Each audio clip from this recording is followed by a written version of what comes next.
I'm Crystal and I'm codependent. Hi, Crystal.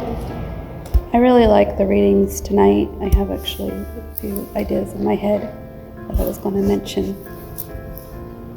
I really like what it said here is negative energy can be a powerful pull on us, especially if we're struggling to maintain a positive energy and balance. It may seem that others who exude negative energy would like to pull us into the darkness with them. We do not have to go without judgment. We can decide it's okay to walk away, okay to protect ourselves. My birthday was last week, and I made plans with my mom on my birthday eve to hang out because I knew that she had started drinking. She falls off the wagon every 6 weeks, it seems, and when she falls off the wagon, she binge drinks for like a week straight. And then she decides to sober up and be adult again. And because it was a couple days before my birthday, I pretty much pleaded and begged with her to, hey, maybe if you're feeling better tomorrow, we could hang out on my birthday eve. And she's like, yeah, I'd like that. And when I got to her house, because I'm living there, on my birthday eve, the lights were all off, and I was really accepting of it. I wasn't surprised. But I also allowed myself to have my emotions about it, and I cried myself to sleep, recognizing that this is just my mom and I don't have any way to change her or can't really do anything about it, so I just need to give myself that love and attention that she's never really been able to give me as a mom. She's not been there.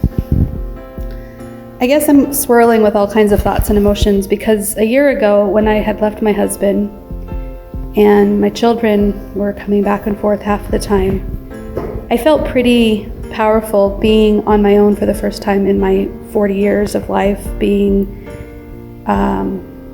dedicated to my recovery, dedicated to figuring it out, working 3 jobs, I wasn't relying on my mom to help me, I wasn't relying on my husband, I was relying on myself, and that felt pretty good. But ever since I've had to move out of my apartment and move in with my mom, I'm trying my very best to stay balanced. I woke up on my birthday and there was birthday signs in the house, and my mom still passed out. I thought that was sweet of her to at least make an effort to put birthday signs, little rhymes and stuff, happy birthday. And she used to do that for us when we were kids, so it was very sweet for her to make the effort. We're drunken and sloppy and stupid, but they were there and they were an effort, so I gave her a hug and I told her I was running late for my birthday plans, but I wanted to hang out with her tomorrow, the next day, the day after my birthday, if she could feel better, and we hang out tomorrow. She says, yeah. She even texted me a few times that day, I'm so sorry, I meant to do more, I'm sorry. And I go, it's okay, Mom, we'll hang out tomorrow. And when I got to her house the next day, the lights were all off. And I was upset, I was disappointed,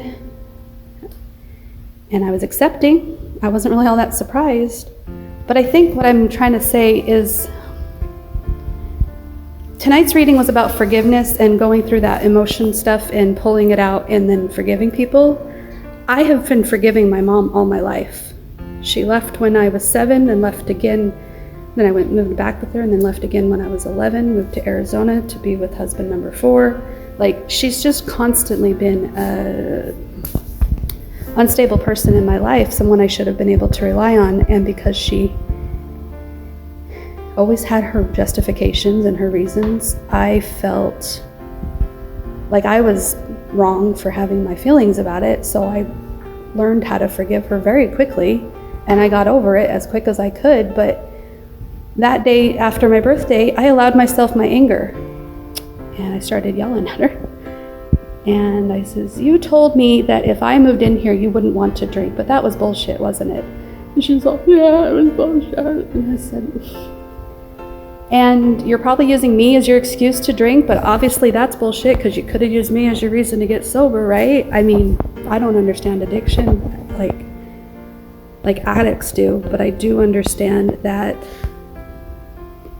an addict will use anything as an excuse if that's what they want to do. If they really want to recover, they'd have to really work at it. So I just noticed that I was using my anger inappropriately, not speaking to her respectfully, and I decided to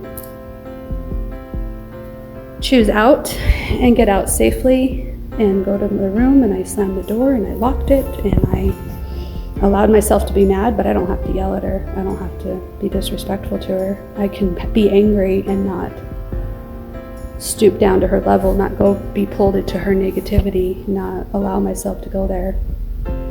Anyways, long story short, I moved back in with my husband the day after my birthday. And I'm terrified because I feel like I'm just trading one toxic relationship for another. And I'd rather be on my own, and I'd rather do the independent thing. At least I'm with my kids every day, every morning and every night. At least I get to pretend to be a family, a happy family. And he is changing, and he's showing me all the things, but it feels very, very manipulative. It feels like he's putting on a show, and I don't know if that's true or not. Maybe I'm just living in my fears. I don't know. I'm scared because I had 16 years of an abusive relationship, and all of a sudden after a year he's Mr. Perfect. I don't buy it. I just don't buy it. So if I can't be safe at my mom's house without that triggering me all the time, or without me feeling like I'm responsible for her drinking, and I can't be safe at my husband's, at least I'm safe here. So thank you for that. And with that, I'll pass. Feel the world around me. I had no time to choose what I chose to do.